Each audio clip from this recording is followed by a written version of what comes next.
Okay, thank you. Yeah, and good afternoon or whatever it is where you are.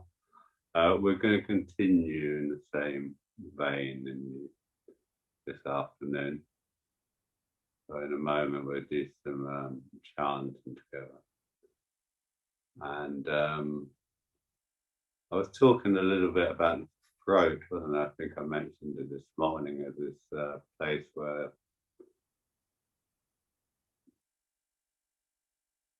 it seems that quite a lot of people sort of have a constriction, I think, in the throat, kind of energetically speaking, at least. And of course, chanting very much involves the throat, doesn't it? So I try, and so I think chanting can be quite useful in sort of strengthening this connection between the heart and the throat. So you can just bear that in mind. I don't necessarily know what you can do about it, but I think just being aware of it and just trying to sort of have that in your imagination, as it were, that there is this kind of connection, this emotional connection that I think working with our voice can really help that. Just I mean, yes, I don't know if I need to say any more about that. Perhaps that's sort of fairly obvious to you all, but just try and chant in a kind of relaxed way, but put a little, not so much. I don't think it's about being louder. Just being a bit more aware of that sort of possible connection, whatever you make of that. Heart, head, through the throat connection. Yeah. The one thing maybe physiologically you can do is make sure you're not pulling the head back. I think that helps. And also when we chant, just try and keep the mouth sort of soft, so we don't tighten up.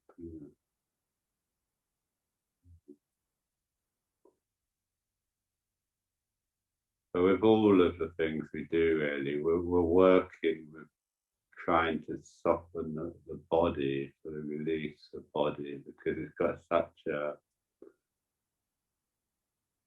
strong relationship with the holding, and our physical holding obviously has a very strong relationship with our an equivalent psychological holding, isn't there? When something's held down, and I think a lot of us, perhaps in our conditioning, we, we learn to suppress our voice in a way, maybe because of our educational experience, our family experience, or whatever. And I guess part of a lot of what we're trying to do, isn't it, in meditation, is to sort of have a fuller experience of ourselves, bring more of us on board, as it were, more of us into awareness. And I think part of that is also feeling more able to express ourselves in the world, It's not just internal, is it? There's some relationship to the way we are in the world. And so I think chanting is something that can help us to do that, or help encourage us in that way, to allow our voice to be in the world, as it were. But probably, as with most things in meditation, it's just a matter of, you've got to be careful with the word careful. I was going to say careful attention, but it doesn't mean tight, or relaxed, but careful attention to things. As soon as we become tense, we kind of lose a certain sensitivity, don't we? Like when we're nervous, things become a lot more difficult for us, don't they? Even kind of physical things become more difficult. We become nervous, we tense up. It's a vicious circle. We try too hard, we tense up. So I'm not asking you to try harder. I suppose ideally, what we're looking for is a feeling of enjoyment, isn't it? Which has the opposite kind of cycle to it. I think we're enjoying something, we tend to relax, so on. Anyway, see how it goes. We're working with this figure of Tara, which I'm kind of assuming most of you are quite familiar with, the feminine figure. I think interesting in Triratna, which partly relates to her traditionally, and partly I think it's quite interesting how these figures might evolve slightly differently in a different context. I think it's worth remembering that these archetypal figures, though they're archetypal, they're also specific. They're also usually of a place. That's quite interesting for us working on the internet as we are, working in this virtual space. Because if I was leading a retreat, I'd try and invoke the figure as belonging to that particular geographical place. This is a tradition, I think, not only with Buddhist figures, but it's also a tradition in the Greek, also in the European pagan. It's pagan, really. Paganism implies place. I think I can't quite remember the etymology of pagan, but there's an implication of a place in what the actual word paganism, I believe. Certainly in the Greek tradition, you'd have Apollo of Queen's Park or wherever it was in Queen's Park. So you'd have a particular manifestation of Apollo that belonged to a particular place. So these figures, although archetypal figures have a manifest multiply, as it were, but also kind of geographically. So maybe you can imagine Tara of wherever it is you are, Tara of whatever it is you are. So there's this kind of archetypal but also personal or local relationship with these archetypes. Anyway, make of that what you want. And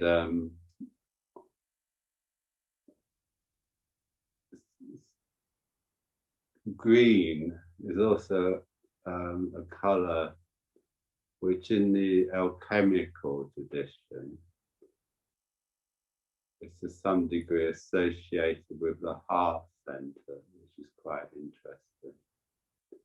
Quite an interesting color, green, isn't it? Obviously, it's evocative of the world and evocative of the life force, green. So a Tara has this tendency to become also not only a bodhisattva, but a sort of goddess, earth goddess, or figure. Yeah.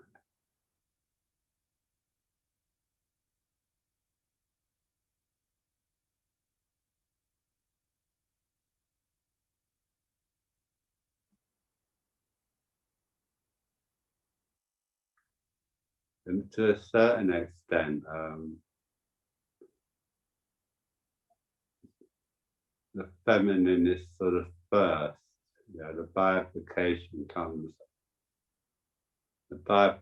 into masculine and feminine. The goddess, is sort of before the bifurcation. Maybe because we all come from a mother, don't we? Of course, we're co-created by a male and a female, but we're actually all born from a mother. And mythologically speaking, in a lot of traditions, the mother exists before the bifurcation into male and female.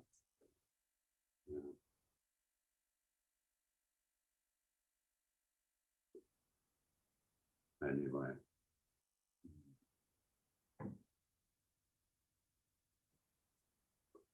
I won't go into it, but I do think there's quite it's quite interesting in for us if you have been brought up in a Western tradition which is dominated by a kind of masculine archetype. It's quite interesting and useful, I think, to work with a feminine archetype or earth archetype as well, of course, so that the divine becomes re-embodied in the material. The actual word material comes from the same root as mother, matter and mother. So it's quite, in a way, working with the divine feminine as a way of trying to re-enchant or re-energize matter or reunify psyche and matter before the divine was sort of placed outside of creation. So nearly all early traditions,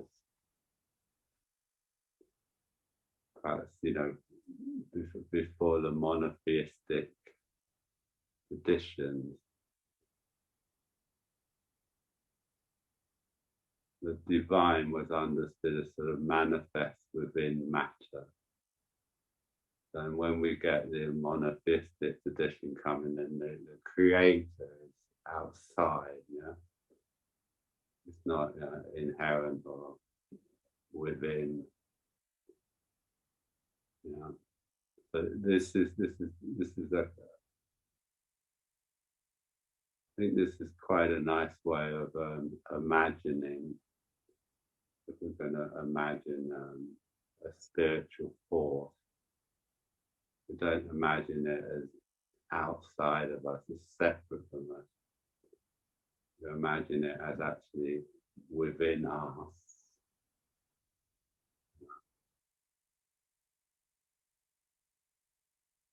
It might need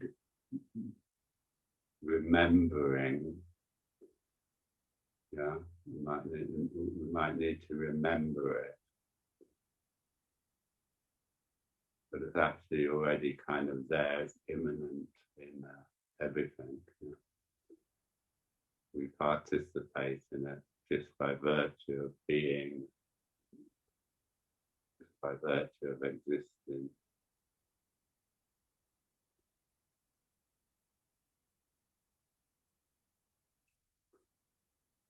And more particularly with Tara, and I mentioned this already, one of her characteristics is a playfulness, a kind of playfulness. I'm sure most of you know she's born, isn't she, some of the legends, she's born out of the tears of Avalokiteshvara. Green Tara from one eye, and white Tara from the tears from the other eye in some stories. But she's born because Avalokiteshvara was kind of overwhelmed.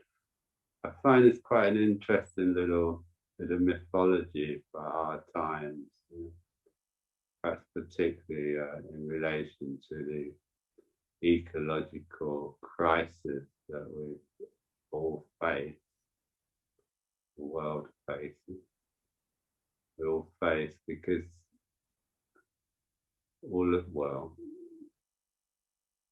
it's very easy to get overwhelmed, isn't it, by maybe just partly because we're kind of bombarded with information these days, but also, you know, it's a very overwhelming thing, isn't it, to really take on. The Taras kind of gives us an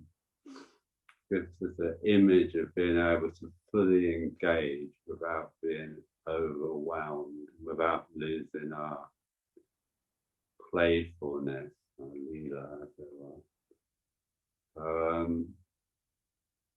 A very resonant figure, I think, Queen Tara, for us at this moment in history.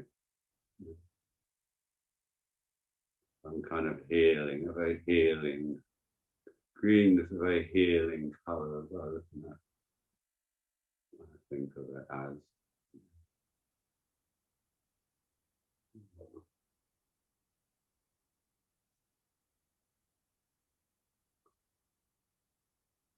So it's awakening the green heart, perhaps. Or in the alchemy, we get the green lion that resides in the heart. Maybe waking up the green lion a bit.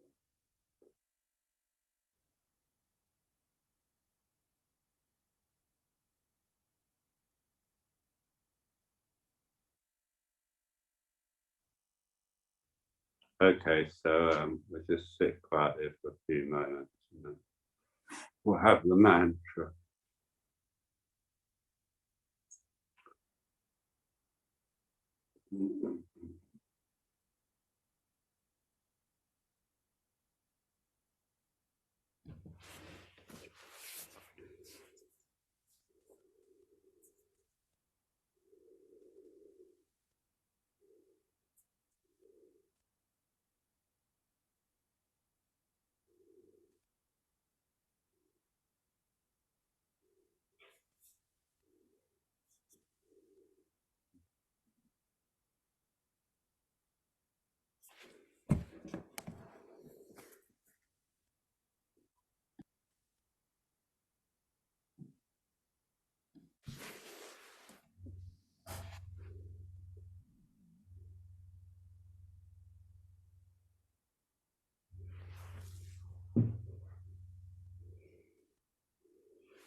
Om Tare Tu Tare Ture. Sorry,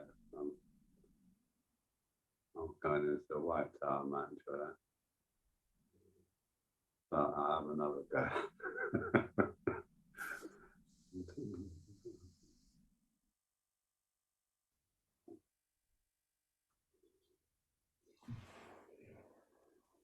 Om Tare Tu Tare.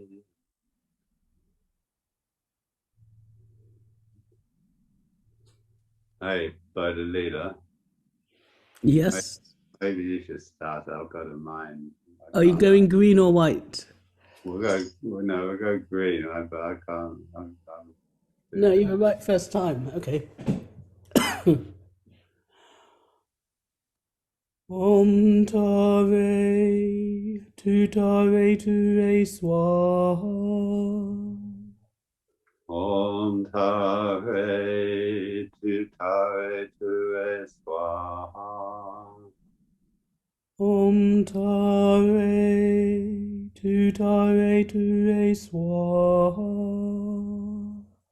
Om Tare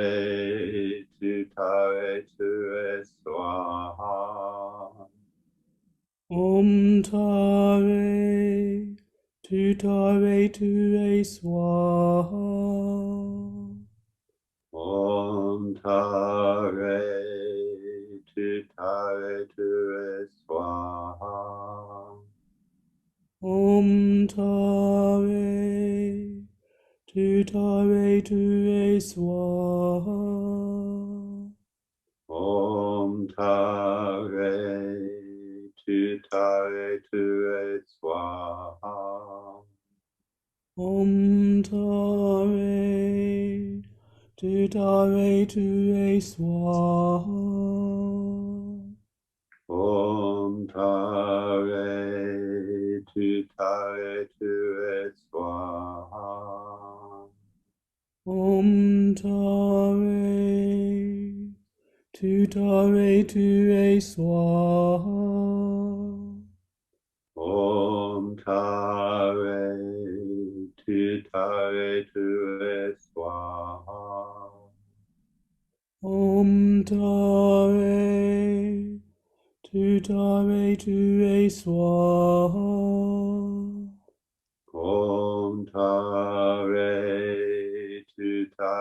Ture Swaha. Om Tare Tutare Ture Swaha. Om Tare Ture Swaha.